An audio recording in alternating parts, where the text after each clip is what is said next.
Hi friends, ഞാനിന്ന് share ചെയ്യാൻ പോകുന്നത് എല്ലാ വീട്ടമ്മമാർക്കും വളരെ യൂസ്ഫുള്ളായ നല്ല അടിപൊളി ടിപ്സുകളുമായിട്ടാണ്. അപ്പോൾ വീഡിയോ സ്കിപ്പ് ചെയ്യാതെ കാണുക. ചാനൽ സബ്സ്ക്രൈബ് ചെയ്യാതെ കാണുന്നവരുണ്ടെങ്കിൽ പ്ലീസ് ഒന്ന് സബ്സ്ക്രൈബ് ചെയ്ത് സപ്പോർട്ട് ചെയ്യാനും കൂടി മറക്കരുത്. അപ്പോൾ നമുക്ക് ഫസ്റ്റ് ടിപ്പിലോട്ട് കിടക്കാം.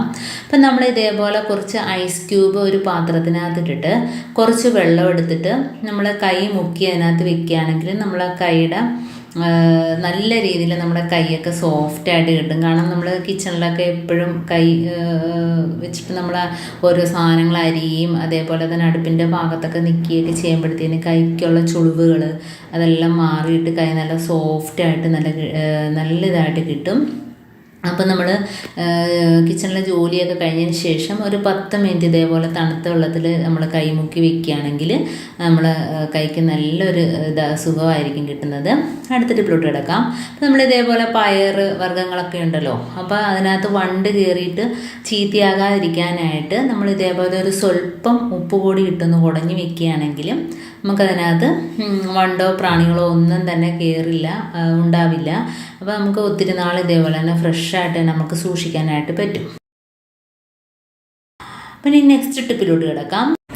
നമുക്ക് കുട്ടികൾക്ക് ഓൺലൈൻ ക്ലാസ്സൊക്കെ ഉണ്ടെങ്കിൽ തന്നെ നമ്മൾ ഇതേപോലെ ജനലിൻ്റെ ഭാഗത്ത് റബ്ബർ ഇട്ടിട്ട് ഇതേപോലെ ഒന്ന് കൊളുത്തി വെച്ച് കൊടുക്കുകയാണെങ്കിൽ നമുക്ക് കിച്ചണിലാണെങ്കിലും നമുക്ക് അതിരുന്ന് കാണുകയും ചെയ്യാം. അപ്പോൾ മൊബൈലിലോട്ട് താഴോട്ട് വീഴുകയില്ല. അപ്പോൾ ജനലിൻ്റെ ഭാഗത്ത് ഇതേപോലെ ഒന്ന് കൊളുത്തി കൊടുത്താൽ മതി. ആദ്യം നമ്മൾ റബ്ബർ ബാൻഡ് മൊബൈലിനകത്ത് കെട്ടി ചുറ്റിയെടുക്കുക. അതിന് ശേഷം ജനലിനകത്തോട്ട് ഇതേപോലെ ആക്കി വയ്ക്കുകയാണെങ്കിൽ നമുക്ക് കുട്ടികൾക്കാണെങ്കിലും നമ്മൾക്കാണെങ്കിലും കിച്ചണിൽ നിന്നാലും അതേപോലെ നമുക്ക് എന്തെങ്കിലും കാണണമെന്നുണ്ടെങ്കിൽ നമുക്ക് ഇതേപോലെ താഴെ വീഴാതെ തന്നെ സുരക്ഷിതമായിട്ട് ഇരിക്കുകയും ചെയ്യും, നമുക്ക് കാണുകയും ചെയ്യാം. നെക്സ്റ്റ് ടിപ്പിലോട്ട് കിടക്കാം.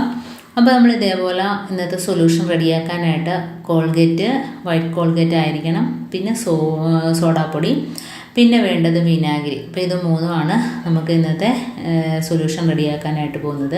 അപ്പോൾ ഞാൻ ഒരു 2 ടേബിൾ സ്പൂണോളം വിനാഗിരി ഒഴിച്ചിട്ടുണ്ട്. അതിനകത്ത് നമുക്ക് 1 ടീസ്പൂണോളം അളവിൽ ബേക്കിംഗ് സോഡ അല്ലെങ്കിൽ സോഡാപ്പൊടി ഇട്ട് കൊടുക്കാം. അതേപോലെ തന്നെ ഒരു നുള്ള് കോൾഗേറ്റും കൂടെ ചേർത്ത് കൊടുക്കാം. അപ്പം ഞാൻ ഇനി സോഡാപ്പൊടിയാണ് ചേർത്ത് കൊടുക്കുന്നത്. ഒരു നുള്ള് കോൾഗേറ്റും കൂടെ ചേർത്ത് കൊടുത്തിട്ടുണ്ട്. അപ്പോൾ ഇത് മൂന്നും മാത്രം മതി. നല്ല രീതിയിലൊന്ന് മിക്സ് ചെയ്ത് കൊടുക്കാം. അതുകൊണ്ട് ഇപ്പോൾ ബേക്കിംഗ് സോഡ ഇട്ട് കൊടുത്തിട്ടുണ്ട്. ഇനി നമുക്ക് നല്ലോണം ഒന്ന് മിക്സ് ചെയ്ത് കൊടുക്കാം. ഇനി നമുക്ക് ഇതിന് എത്രമാത്രം ക്വാണ്ടിറ്റി നമ്മൾ ഇപ്പോൾ ഉണ്ട് അതിനനുസരിച്ച് നമുക്ക് വെള്ളം ഇതിൻ്റെ ഇരട്ടിയായിട്ട് ഒഴിച്ചു കൊടുക്കാവുന്നതാണ്. ഇതിപ്പം ഞാൻ ഒരു 1/4 കപ്പ് വെള്ളം ഒഴിച്ചു കൊടുക്കുകയാണ്. ഇപ്പം വെള്ളത്തിൻ്റെ അളവ് അതേപോലെ തന്നെ ഇതിൻ്റെ അളവും ഒക്കെ കൂടിയാലും കുറഞ്ഞാലും കുഴപ്പമൊന്നുമില്ല. അപ്പം നമുക്ക് എത്രമാത്രം ആവശ്യമുണ്ടോ അതിനനുസരിച്ച് ഇതിൻ്റെ അളവ് കൂട്ടുകയും കുറയ്ക്കുകയൊക്കെ ചെയ്യാം. ഇതിപ്പം ഞാൻ കുറച്ച് വെള്ളം കൂടെ ഒഴിച്ചു കൊടുത്തിട്ടുണ്ടേ.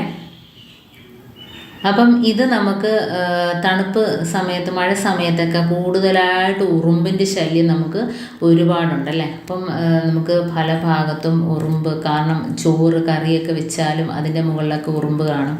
അതേപോലെ തന്നെ ബാത്റൂമിൽ നമുക്ക് ചെറിയ പുഴുക്കളൊക്കെ കാണും ടോയ്ലറ്റിൻ്റെ ഇടയിൽ നിന്നൊക്കെ വരുന്ന.